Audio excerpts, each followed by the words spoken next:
Hi, everyone. This is me, Lisa, and joining me today is my daughter, Rachel. And our topic is eczema. And in our family, we've had 4 generations of it.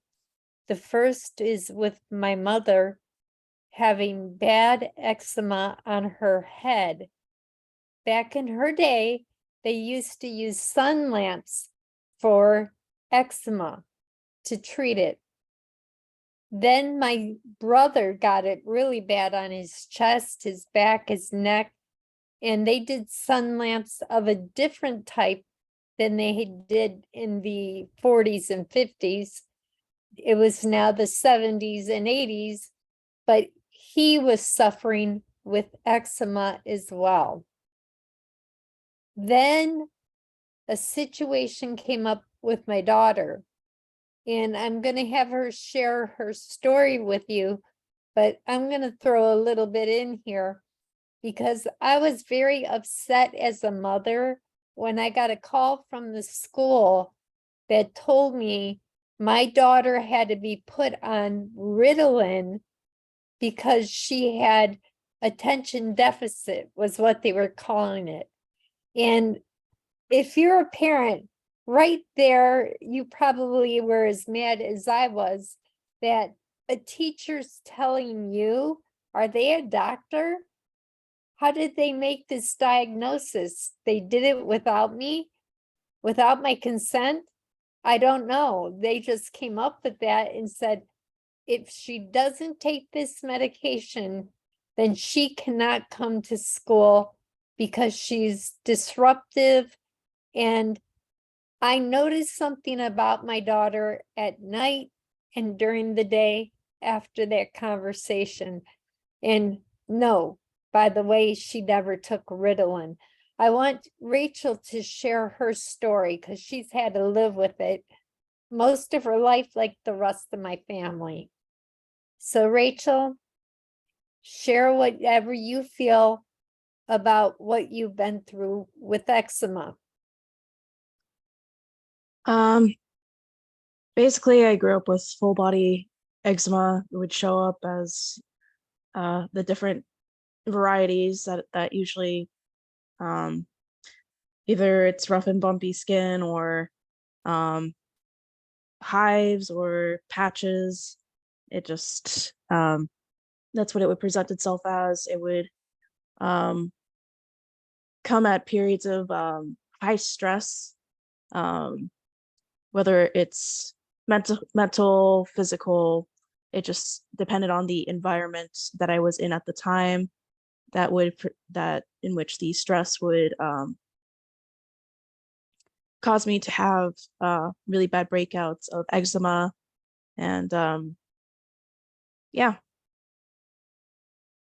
And during that time, um, that was when they had the test at school that you had to pass. They pushed it on the students that you had to pass, because if you didn't pass, then the school also didn't get the higher grades and more financing. Is that not true?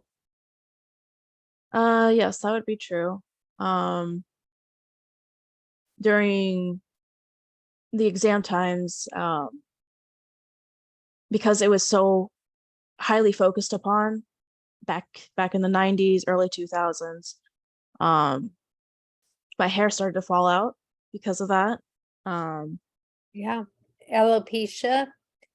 She had 2 autoimmune things going on.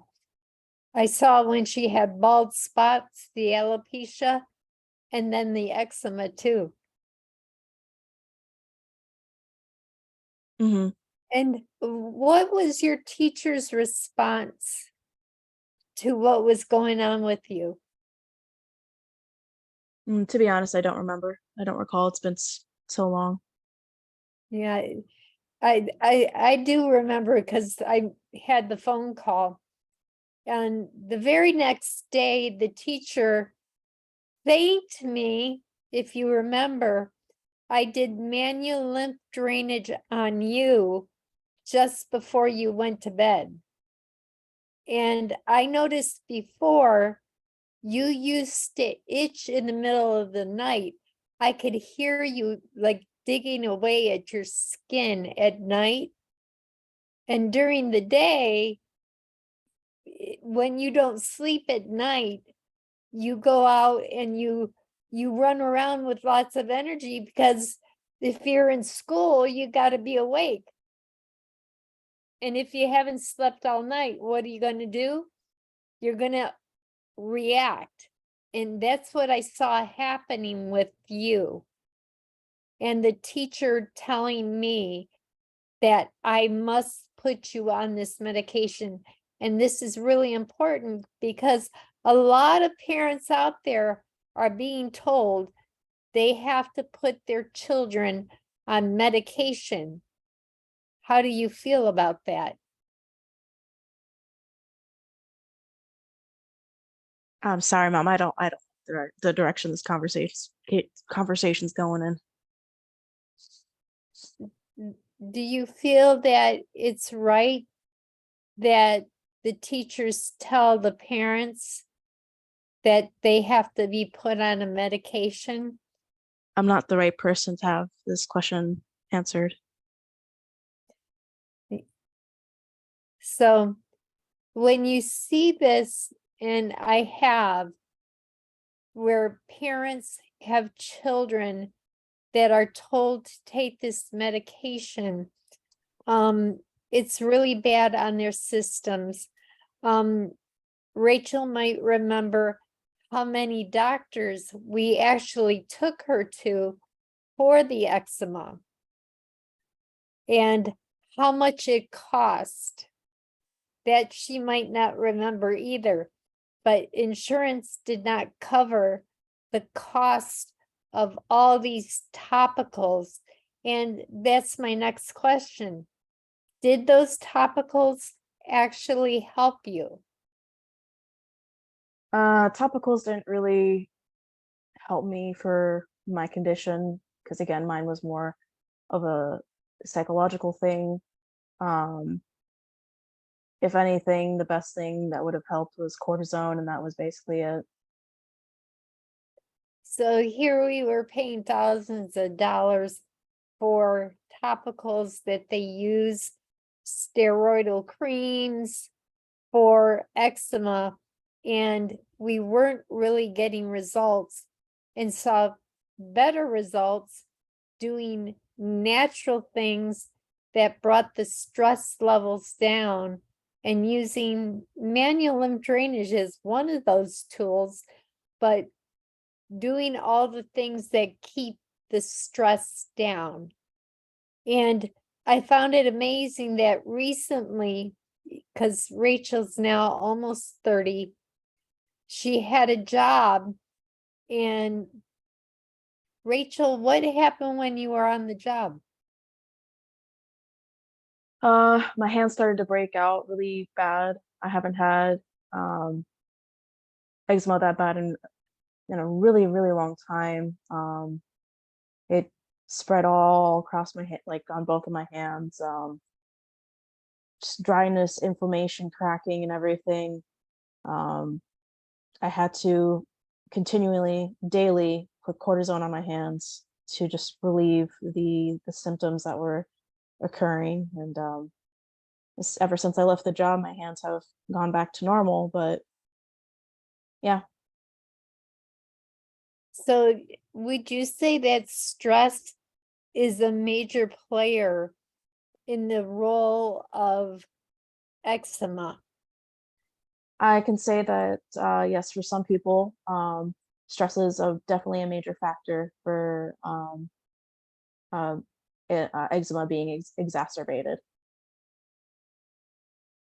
So guys, there you have it. You're hearing it from our own family who has had it, like I said, for 4 generations. So we're going to say thank you to Rachel for sharing with her and all of us her personal experience from youth till now 30, and the times when it was good and the times when it was bad. And my last one is my cousin had it really bad. He was an executive, high ranking, almost lost his job because his eczema was so bad. And what was amazing was when he got divorced, all the eczema went away. It never came back. So, is there some link between stress and the autoimmune system and the response to eczema and what you see on the skin?